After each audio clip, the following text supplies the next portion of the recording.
गाण्याला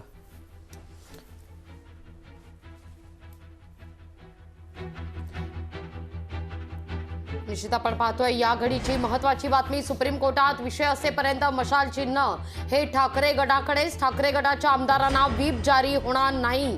तुर्तास आम्ही या संदर्भात कुठलाही निर्णय घेणार नाही असं खरं तर शिंदेच्या शिवसेनेकडून युक्तिवाद करताना वकिलांकडून सांगण्यात आलेलं आहे। नेमक्या याच मुद्द्यावर आपण विश्लेषण करणार आहोत।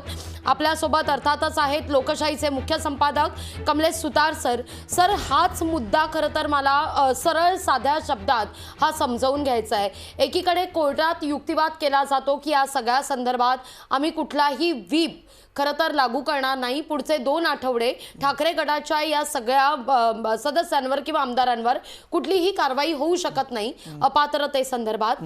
पण राहुल शेवाळेंचा आता बाईट येतो आणि ते म्हणतात की जर का लागू केला तर तो व्हीप मात्र लागू होऊ शकतो।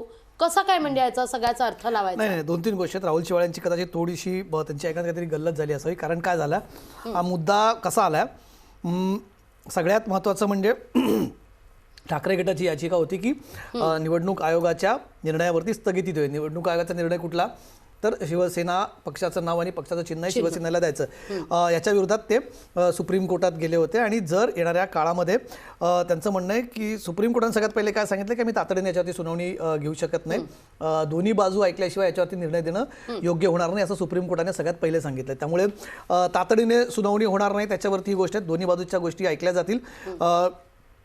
पण येणाऱ्या काळामध्ये आपण ज्याला इंटरिम रिलीफ म्हणतो की त्या काळात मग काय गोष्टी होऊ शकतात, तर पुढच्या आठवड्यात अधिवेशन सुरू होत आहे, अर्थसंकल्पीय अधिवेशन आहे। याच्यामध्ये जर शिवसेनेकडून म्हणजे ज्यांना सध्या नाव आणि चिन्ह मिळालं तर शिंदेच्या शिवसेनेकडून जर का व्हीप इश्यू केला गेला तर तो आम्हाला लागू होईल।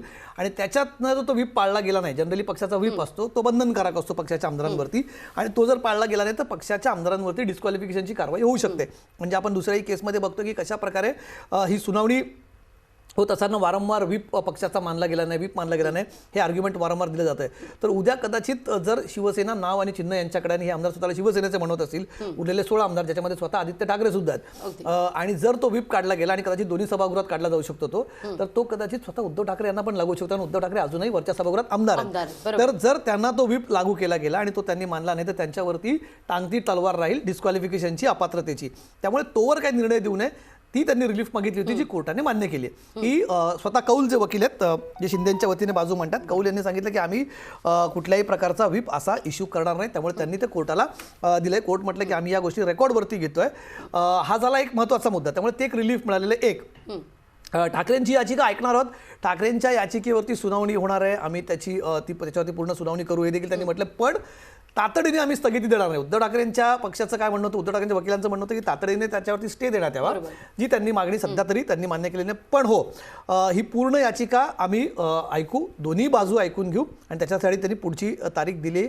हा झाला दुसरा महत्त्वाचा मुद्दा। आणि तिसरा महत्त्वाचा मुद्दा जो इथे आहे लागवी, तो म्हणजे की त्या काळामध्ये मग शिवसेनेचं नाव काय असणार आहे।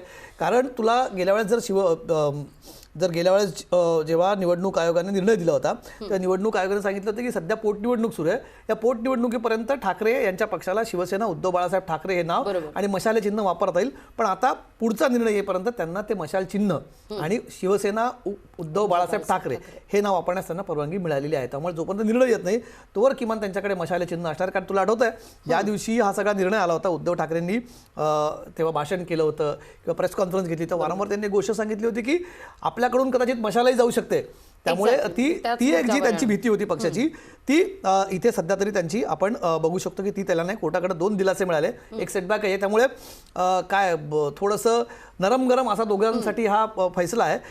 मला माहीत नाही म्हणजे राहुल शेवाळे म्हणतायत की ते कुठल्या बेसिसवरती, कारण त्यांच्या वकिलांनीच कोर्टात सांगितलं आणि कोर्ट म्हटलं की आम्ही ते रेकॉर्डवरती गोष्ट घेतो की तुम्ही कुठल्याही प्रकारचं त्यांच्यावरती व्हीप इश्यू करणार नाही किंवा बजावणार नाही। केला असतं कदाचित त्यांना असं म्हणत असेल, मला माहीत नाही ते काय बोलले, मी एक्झॅक्टली ऐकलं नाही मगाशी, पण त्यांचं कदाचित हे म्हणत असेल की जर झाला तर तो लागू होऊ शकतो। पण त्यांनी कोर्टात सांगितलंय, सुप्रीम कोर्टात सांगितलं की आम्ही त्याच्यावरती सुनावणी आम्ही तसा काही व्हीप जारी करणार नाही। त्यामुळे जी महत्त्वाची आजची खरं तर ज्या गोष्टीकडे सगळ्यांचं लक्ष होतं, जे प्रेक्षक आता जोडले गेलेत लोकशाहीवरती आपल्यासोबत, त्यांच्यासाठी ही गोष्ट की सुनावणी सुरू होती कोर्टामध्ये। उद्धव ठाकरेंच्या वतीने शिवसेनेच्या वतीने त्या निर्णयाच्या विरोधात त्यांनी सुप्रीम कोर्टात अपील केलं होतं आणि आता त्यांना कोर्टाने 3 गोष्टी ज्या त्या महत्त्वाच्या पॉईंट सांगितलं की तातडीने सुनावणी होणार नाही, त्यांची स्थगिती देण्यास तातडीने त्यांनी नकार दिला आहे, दोन्ही बाजू ऐकल्याशिवाय आम्ही निर्णय देणार नाही असं सुप्रीम कोर्टाने सांगितलं आणि व्हीप बजावला जाणार नाही शिवसेना उद्धव बाळासाहेब ठाकरे गटाच्या आमदारांमधील तिसरी गोष्ट की तोवर शिवसेना उद्धव बाळासाहेब ठाकरे हे नाव आणि मशाले चिन्ह त्यांना वापरता येणार आहे. त्यामुळे 3 महत्त्वाचे टेकअवेज आताच्या क्षणाला आपल्याकडे सुप्रीम कोर्टाच्या या सुनावणीतून येत आहेत. सर, तुम्ही सुरुवातीला जो उल्लेख केला की या ठिकाणी मात्र तातडीनं निर्णय देणार नाही स्थगिती संदर्भात, जो खरं तर सुरुवातीपासून सिब्बल यांच्याकडून सातत्यानं अगदी ठासून सांगितलं जात होतं की या सगळ्या मुद्द्यावर तातडीनं स्थगिती द्यावी. हो, पण ही तातडीनं स्थगिती न देणं शिवसेनेची अडचणी वाढवणारी ठरणार आहे का भाग? नाही, आता तातडीची सुनावणी अडचणीची बघा. आता सध्या कसं आहे, मी जसं म्हटलं ना, 2 गोष्टी तिथे ज्या आपण लक्षात घ्यायला हव्यात. सगळ्यात पहिला मुद्दा म्हणजे की झटका आहे का एक दुसऱ्यांचे लगेच तातडीने स्टे देण्यास तो सेटबॅक शिवसेनेसाठी आहे. पण आपण काय आता हा शब्द प्रयोग वापरणं योग्य राहील किंवा थोडासा आपण म्हणतो ना काडीचा आधार तो त्यांना जो मिळाला आहे शिवसेना, मी बुडत्याला शब्द वापरत नाही पण फक्त काडीचा त्यांना जो थोडासा आधार मिळाला आहे तिथे लागावी, तो म्हणजे की या क्षणाला त्यांना नाव जे सध्या त्यांच्याकडे नाव आहे, जेव्हा शिवसेनेचे 2 गट गेले होते तेव्हा एका पक्षाला बाळासाहेबांची शिवसेना आणि दुसऱ्या गटाला शिवसेना उद्धव बाळासाहेब ठाकरे हे नाव दिलं होतं. त्याच्यातलं एक नाव त्यांना आता जे काही दिवस उद्धव ठाकरेंकडे होतं ते वापरण्यास त्यांना परवानगी मिळाली.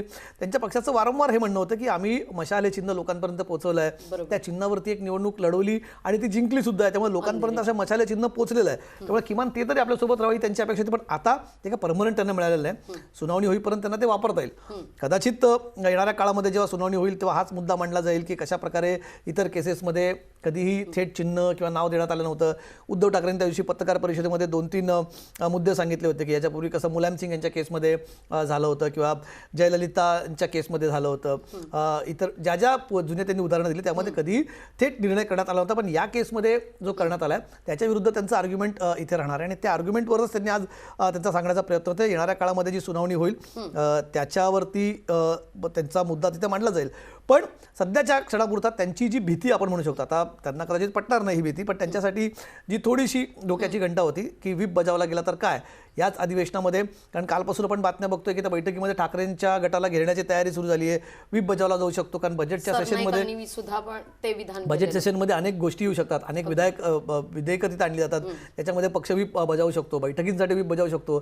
तिथे जर त्या बैठकीला गेले नाहीत तर तो व्हीपचा तुम्हाला डिस्क्वालिफिकेशनचा निर्णय तुमच्यावरती येऊ शकतो, ज्याच्यामध्ये स्वतः आदित्य ठाकरे जसं मी म्हटलं महत्त्वाचे आमदार आहेत, पक्षाचे नेते आहेत, त्यांना सुद्धा ती टांगती तलवार असू शकते. त्यामुळे ती एक त्यांची जी भीती सध्या होती ती त्यांची सध्याच्या या कोर्टाच्या डिरेक्शन्समुळे ती त्यांना राहणार नाही आणि त्यांची याचिका ऐकणार आहे. म्हणजे याचिका भलेही ती पुढे याचिकेचा काय निर्णय पण किमान त्यांना सुनावणी मिळणार आहे, दोन्ही गडच्या बाजू कोर्ट ऐकून घेणार आहे, त्या ऐकल्यानंतर कोर्ट निर्णय घेईल, काय घेईल तो नंतरचा भाग, पण किमान ती ऐकली जाणार आहे. ही तरी त्यांच्यासाठी थोडीशी जमेची बाजू असेल, अगदीच ती याचिका फेटाळली नाही. पण जो सुरुवातच खरं तर या सगळ्याचा युक्तिवादाचा झालेला होता, कौल यांनी युक्तिवाद केलेला होता की या सगळ्या प्रकरणात तुम्ही थेट सुप्रीम कोर्टात पोहोचणं हेच चुकीचं आहे. निवडणूक आयोगासंदर्भात जर तुम्हाला तक्रार करायची असेल तर आधी तुम्हाला अर्थातच हायकोर्टमध्ये जावं लागतं, मग डबल बेंचकडे यावं लागतं आणि त्यानंतर मग सुप्रीम कोर्ट. त्यामुळे तुम्ही थेट या सगळ्या प्रकरणात इथे पोहोचलेला आहात, ही बाबच मुळात चुकीची असा युक्तिवाद त्यांच्याकडून सुरुवातीला झालेला होता. आता मात्र जेव्हा ही याचिका ऐकून घेण्याची आपण अनिल परबांकडे जाऊया. अनिल परब बोलतायत. अनिल परब काय म्हणतात आपण ऐकूया. इसके बारे में उसमें बात हो गई. उसके अलावा आज जो कोर्ट ने भी ये ऑब्जर्वेशन में कहा है कि it amounts to attract the 10th schedule, लेकिन उसका डिसीजन कौन लेगा, अध्यक्ष लेगा, उपाध्यक्ष लेगा, ये हमको डिसाइड करना अभी बाकी है. तो वो जब डिसीजन होगा तब उसका देखा जाएगा. दूसरी बात, हमने जो एसएलपी की थी उस एसएलपी में हमने मांग की थी कि जो शिंदे गट को जो सिंबल और नाम दिया है उसको स्टेटस को दे दो. लेकिन कोर्ट ने आज ये मान लिया है कि जब तक इसकी 2 हफ्ते के बाद में सुनवाई होगी तब तक शिवसेना उद्धव बाळासाहेब ठाकरे ये जो नाम दिया है वो हमको कंटिन्यू मिलेगा और हमारे आमदारों के ऊपर कोई डिस्क्वालिफिकेशन नोटिस या कोई किसी तरह से कानूनी कार्रवाई उसके ऊपर नहीं होगी. बैंक अकाउंट और प्रॉपर्टीज को लेकर जो बातें कही, अब क्या होगा उसको? इसमें कुछ नहीं होगा क्योंकि कोर्ट ने कहा है वो इसी ऑर्डर के तहत नहीं है, इसलिए बैंक अकाउंट्स और प्रॉपर्टीज के बारे में इसमें कुछ लिखा हुआ नहीं है. अगर ऐसा कुछ होता है तो आप हमारे पास आ जाओ. Thank you.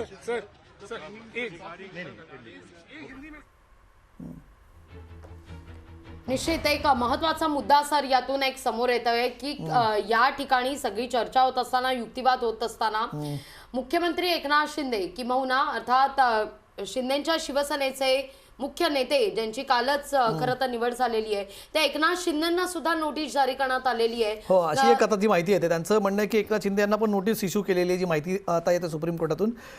त्यांना तातडीने रिप्लाय फाईल करायला सांगितलं आहे सुप्रीम कोर्टाने त्या पेटिशनला, जे उद्धव ठाकरेंच्या पेटिशनवरती आहे. ही माहिती तिकडनं येते, त्यामुळे त्यांनाही रिप्लाय तिथे फाईल करावं लागणार आहे. पण अर्थात ते अपेक्षित होतं, कारण कोर्ट जेव्हा दोन्ही बाजू ऐकणार आहे, दोन्ही बाजूंची सुनावणी होणार आहे, तर तिथे दोन्ही बाजू ऐकला.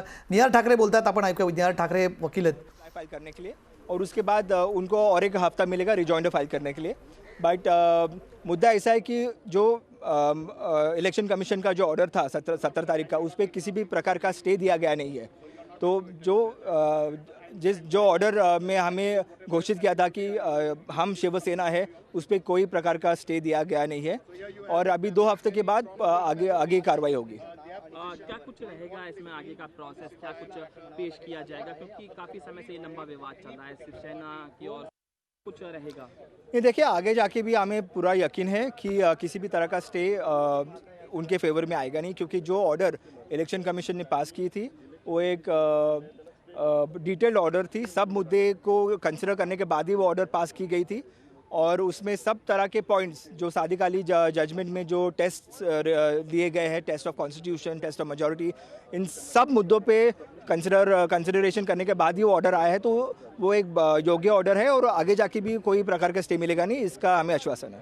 धन्यवाद. सिब्बल के द्वारा ऐसी कौन सी दलीलें दी गई जो कहीं ना कहीं सवाल खड़े करती जी, उनकी जो अभी दलीलें गई है वो सबने सुना है, ऑनलाइन भी है, और उनके जो दलीलें हैं उन्हें हम मानते नहीं है. और जब हमारा जो कल हम दलीलें पेश करेंगे डिस्क्वालिफिकेशन के बाद, डिस्क्वालिफिकेशन के ऊपर, तो उसके बाद हम चर्चा करेंगे. धन्यवाद. निश्चित सगळ्यात जमेची बाजू म्हणजे या सगळ्या संदर्भात स्थगिती देण्यास नकार दिलेला आहे, असं खरं तर म्हणणं आहे निहार ठाकरे यांचं.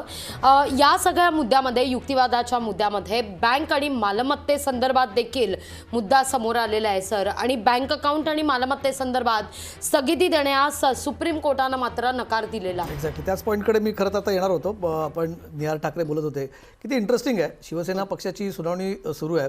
उद्धव ठाकरेंनी अपील केलं आहे आणि निहार ठाकरे जे उद्धव ठाकरेंचे सख्खे पुतणे आहेत, ते तिथे शिंदेंची बाजू मांडतात. आणि त्यात आपण त्यांचं मीडियाशी ते बोलत होते आणि सांगत होते कशा प्रकारे त्यांना स्थगिती नसण्याचं. असो, राजकारण खूप इंटरेस्टिंग असतं. पण जो तो मुद्दा उपस्थित केला आता लागवी की प्रॉपर्टी आणि बँक अकाउंटच्या बाबत एक मुद्दा उपस्थित करण्यात आला होता.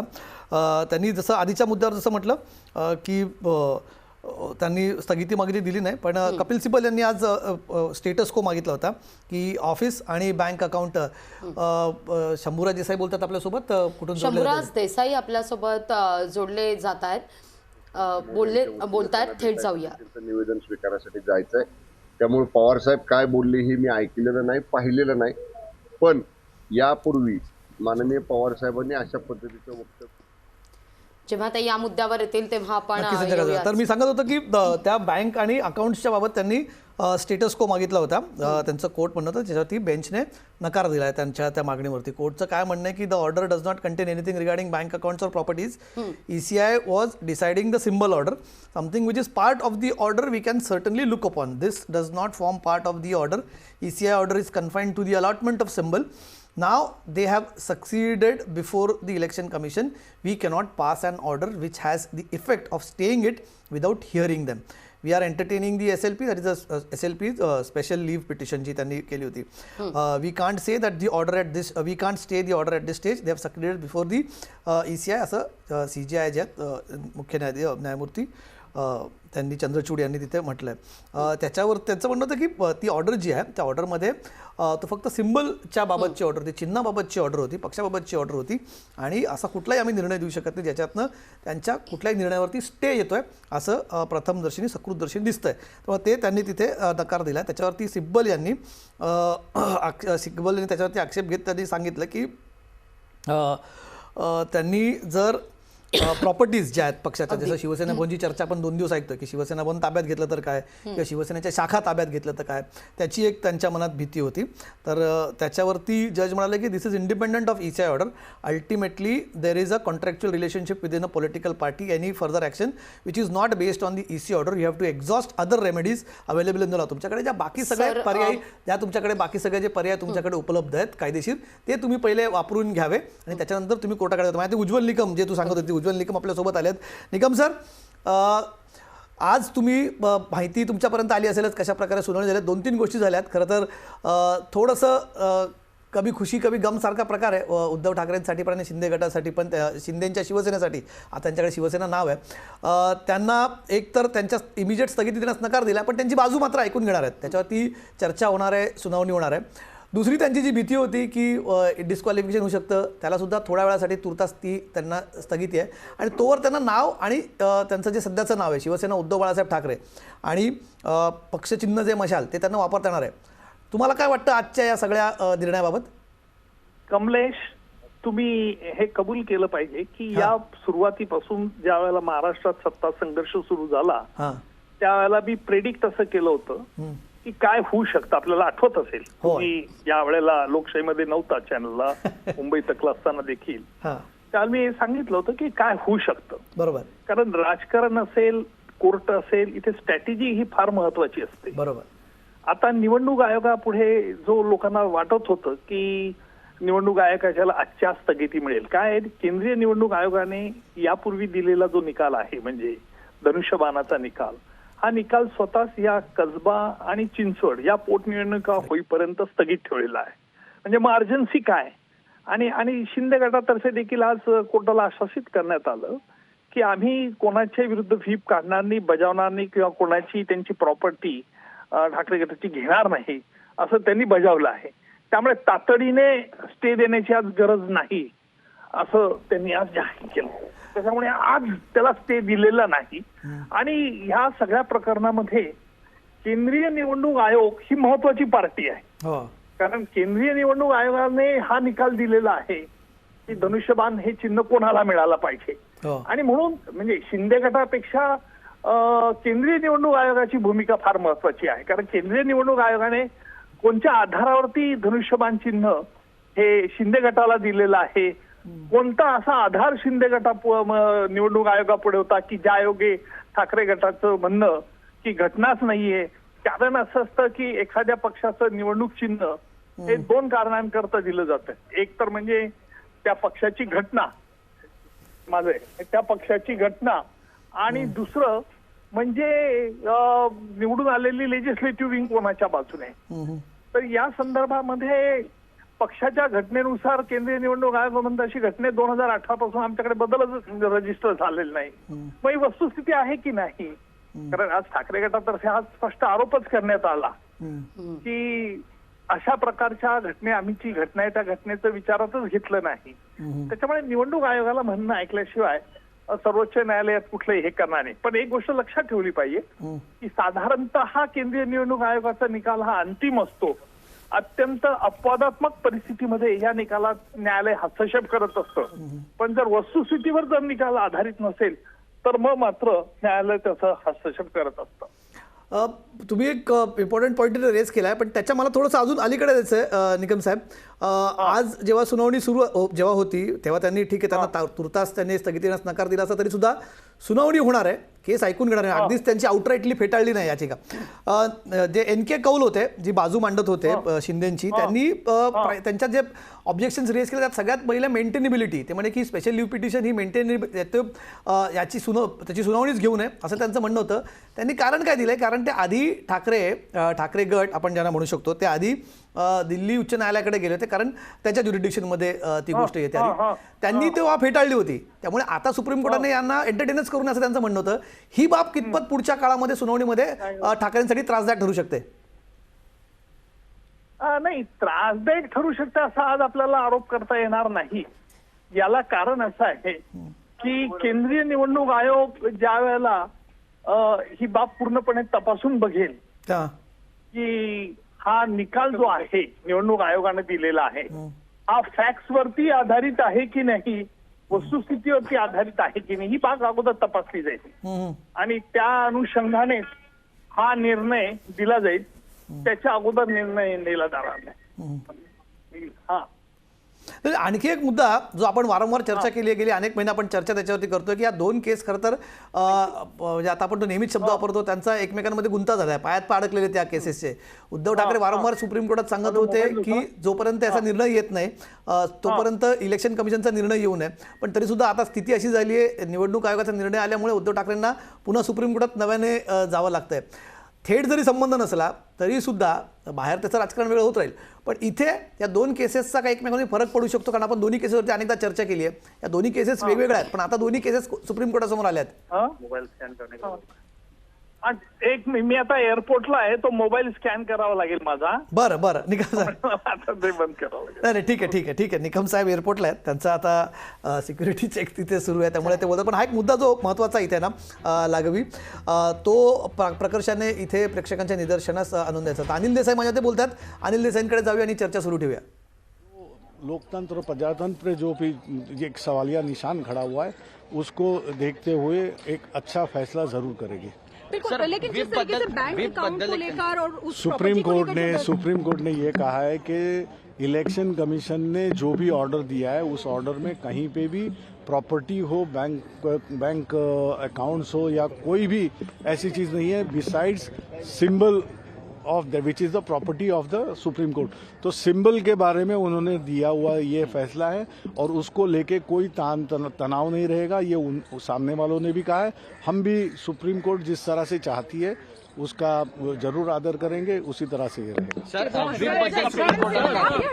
मैम आपको देखिए ना क्या 2 आठवड्यांकरता आता मात्र या सगळ्या संदर्भात आठवड्यानंतर यावर सुनावणी होणार आहे.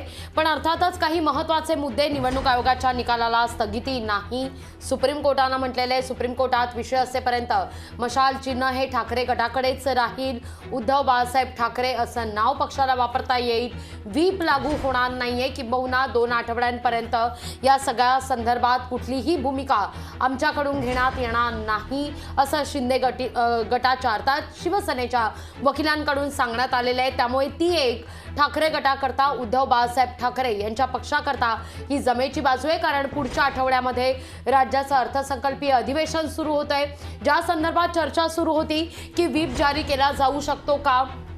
शिंदेची अर्थात शिवसेनेची राष्ट्रीय कार्यकारिणी कालच पार पडली, तेव्हा देखील या सगळ्या संदर्भात सूर उमटत होते की या सगळ्यावर जेव्हा अधिवेशन सुरू होईल तेव्हा मात्र काही महत्त्वाच्या विषयांसंदर्भात व्हीप हा जारी केला जाऊ शकतो आणि तो उद्धव बाळासाहेब ठाकरे यांच्या पक्षाच्या आमदारांना देखील आता शिवसेनेच्या इतर आमदारांना सुद्धा लागू होईल असं म्हटलं जात होतं.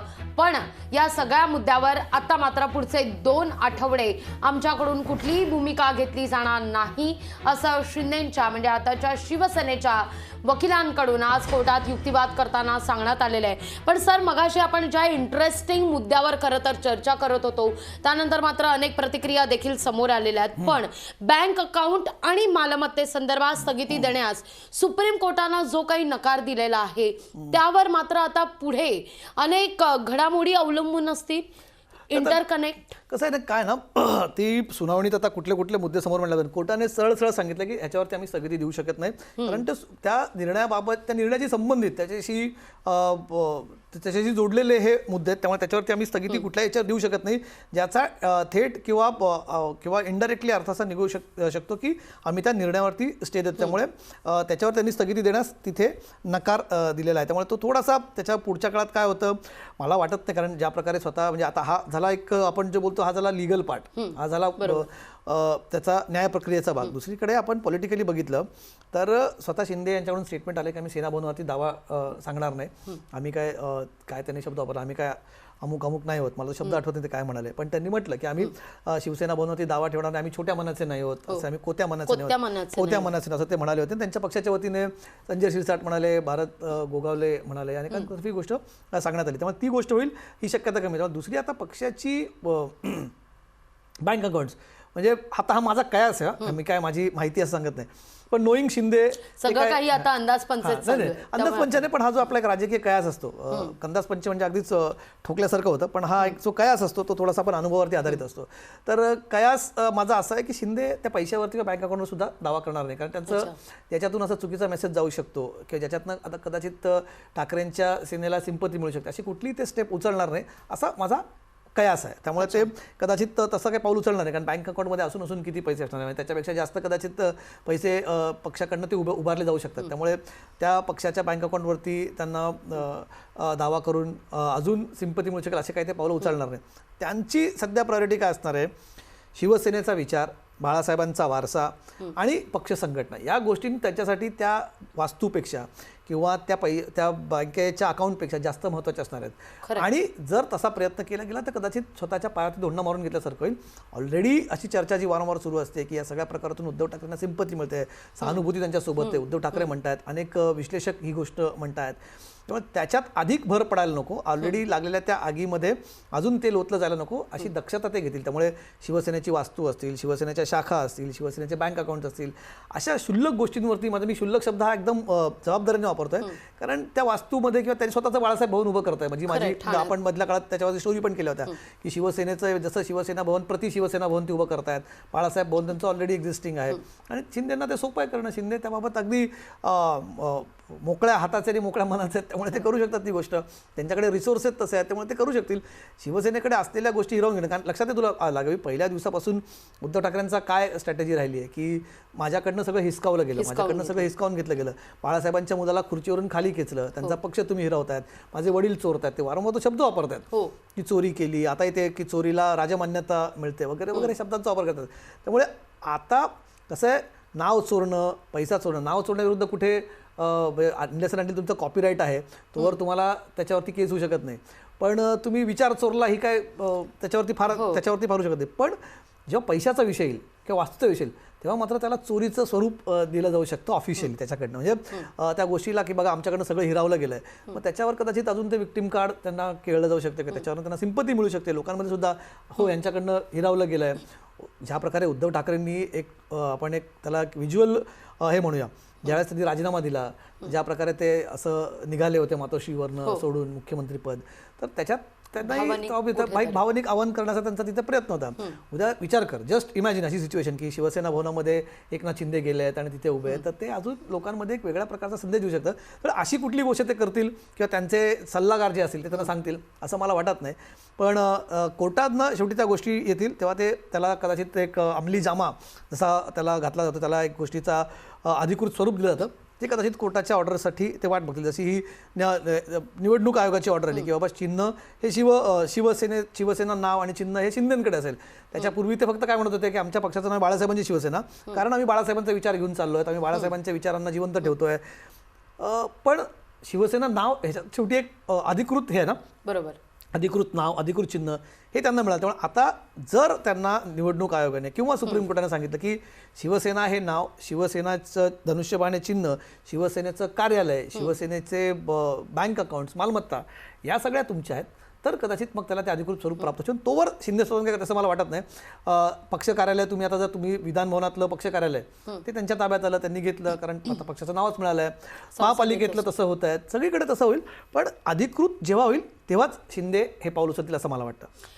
सर, आता तुमचं एक विश्लेषण हे सगळं ऐकल्यानंतर मला असं वाटतंय की या सगळ्यातून जेव्हा प्रतिक्रिया उमटतात शिंदेंच्या शिवसेनेकडून, तेव्हा मात्र ते पहिलं वाक्य आठवतंय जेव्हा या सुनावणी दरम्यान त्या वाक्याचा उल्लेख झालेला होता. एकनाथ शिंदे यांच्याकडून सगळं काही बुद्धिबळपटूप्रमाणे, निष्णात बुद्धिबळपटूप्रमाणे हा सगळा खेळला जातोय.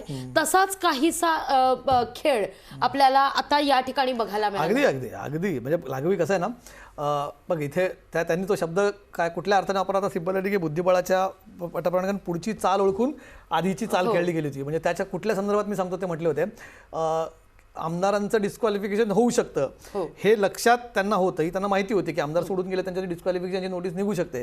त्यामुळे त्याच्या आधीच तेव्हाच्या डेप्युटी स्पीकरवरती उपाध्यक्षांवरती त्यांनी अविश्वासाचा ठराव आणला. त्यामुळे ते पुढची चाल ओळखून हे केलं गेलं. त्यामुळे आता या राजकारणात गोष्टी कराव्यात लागतात. राजकारणाचं नावच मुळात म्हणजे याचंच नाव मुळात राजकारण आहे. या सगळ्या गोष्टी तुम्हाला समोरच्याची काय चाल असणार आहे, कदाचित त्याच्या पुढच्या 10 चाली ओळखून तुम्हाला आपली आधीची चाल खेळावी लागते. काही लोक याच्यात निष्णात असतात आणि सध्या जे काय चालू ते कुठल्याही बुद्धिबळाच्या खेळापेक्षा किंवा त्याच्या पटापेक्षा कमी नाहीत. आता याच्यात कोण राजा, कोण वजीर आणि कोण प्यादे हे आपल्याला कळेलच येणाऱ्या काळामध्ये. पण हा महत्त्वाचा मुद्दा आहे. त्यामुळे त्याच्या आता सुप्रीम कोर्टामध्ये कशा प्रकारे ही सुनावणी होणार आहे, सुप्रीम कोर्ट कुठल्या मेरिट्सवरती या गोष्टींना कन्सिडर करायला आपल्याला बघावं लागेल. पण सुनावणी होणार आहे हे मात्र नक्की. दोन्ही बाजू ऐकून घेतल्याशिवाय निर्णय दिला जाणार नाही. आउटराईटली का त्यांची याचिका फेटाळलेली नाही की आम्ही एंटरटेन करू शकत नाही, निवडणूक आयोगाचा निर्णय आम्ही स्थगिती देऊ शकत नाही. हा थोडा ठाकरेंसाठी दिलासा देणार आहे. त्यांना काही दिवस नाव वापरता येणार आहे आणि किमान अधिवेशन चालू होईल पुढच्या आठवड्यात. त्याच्यानंतर 1 आठवडा तरी त्यांना त्याच्यापासून बचाव आहे की त्यांचं डिस्क्वालिफिकेशन होणार नाही. सर, आपला वेळ खरं तर संपत आलाय, पण एक शेवटचा सवाल आहे या सगळ्या मुद्द्यावर. पुढल्या आठवड्यात पुन्हा यावर सुनावणी होणार आहे. त्याच दरम्यान अधिवेशन सुद्धा सुरू होईल.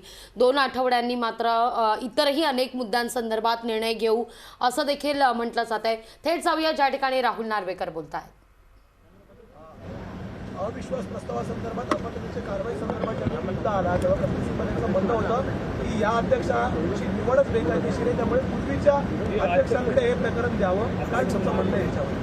नाही बघा, या प्रकरणाची सुनावणी आता सर्वोच्च न्यायालयात चालू आहे आणि मी आपल्याला यापूर्वी सांगितलेलं की आपल्या संविधानात ज्या तरतुदी आहेत आणि जे नियम आहेत, आजपर्यंतचे जे प्रथा परंपरा आहेत आणि सुप्रीम कोर्टाचे पण अनेक आदेश आहेत, त्यात हे स्पष्ट आहे की डिस्क्वालिफिकेशन संदर्भातला निर्णय हा फक्त आणि फक्त विधानसभा अध्यक्षच घेऊ शकतील आणि जोपर्यंत विधानसभा अध्यक्ष या विषयातला निर्णय घेत नाहीत तोपर्यंत इतर कुठचीही एजन्सी हस्तक्षेप करणार नाही. विधानसभा अध्यक्षांनी निर्णय घेतल्यानंतर जर का तो निर्णय घटनाबाह्य असेल अथवा नियमबाह्य असेल तर आणि तर आपण या विषयातली दखल सुप्रीम कोर्टात किंवा हायकोर्टात मागू शकता. परंतु तोपर्यंत निर्णय न होता कुठच्याही कोर्ट ह्याच्यात हस्तक्षेप करेल असं माझं मत नाही आहे, मला असं वाटत नाही. आणि मला वाटतं तशीच भूमिका आज कोर्टात व्यक्त केली गेली, कोर्टाकडनं व्यक्त केली गेली, सन्मान्य कोर्टाकडनं व्यक्त केली गेली. त्यामुळे मला वाटतं संविधानातल्या दिलेल्या तरतुदींचा आदर करणं हे क्रमप्राप्त आहे. देखील मुद्दा समोर आलेला आहे. अर्थसंकल्पीय अधिवेशनात आमदारांना व्हीप लागू करता येणार नाही, त्यासोबत 2 आठवडे व्हीप लागू करता येणार नाही, कुठलीही कारवाई करू नये असं आदेश दिले. नाही, माझ्यापर्यंत असे कोणतेही आदेश पोचले नाहीयेत आणि माझी कायद्याबद्दल जे मला ज्ञान आहे, विधिमंडळाच्या आतलं कामकाज कसं चालावं हा पूर्ण अधिकार आणि निर्णय हा पीठासीन अधिकाऱ्यांचा असतो आणि मला वाटत नाही त्या विषयात कोणीही हस्तक्षेप करेल म्हणून.